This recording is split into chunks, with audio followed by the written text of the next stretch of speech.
In this add-on, you'll add a third sprite to your story using a broadcast block. So far, you've sequenced dialogue using wait blocks.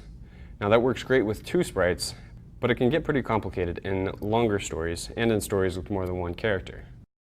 The broadcast block makes complex stories easier to organize. To start, plan for a third sprite in your story. In this example, a sprite will come in at the very end and say a closing line. Select a third sprite for your project. This example will use a butterfly, but you can select any sprite you like. Then program that sprite's actions. The sprite starts at the top left, then glides to a position next to the duck.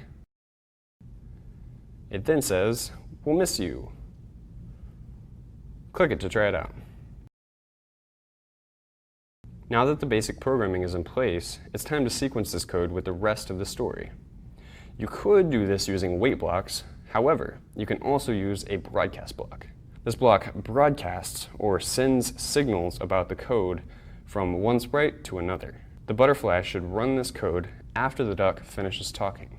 To do this, select the duck, go to the Events menu, and place a broadcast block on the end of the block stack.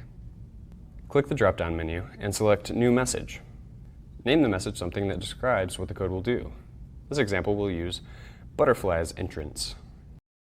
When the broadcast block runs, it will send this message to other sprites. The butterfly now needs to be programmed to receive this message. Click the butterfly, click Events again, and drag out a When I Receive block. Make sure the message name matches the name in the broadcast block. In this example, it will be Butterfly's entrance. Try it out. Great, it works, but the sprite should go to the top left corner at the beginning of the program. Drag the GoTo block off the broadcast block and instead have this code run when the green flag is clicked. Great. Now it's your turn. First, add a third sprite to your story, and then use the broadcast block to program your new sprite to do something in your story.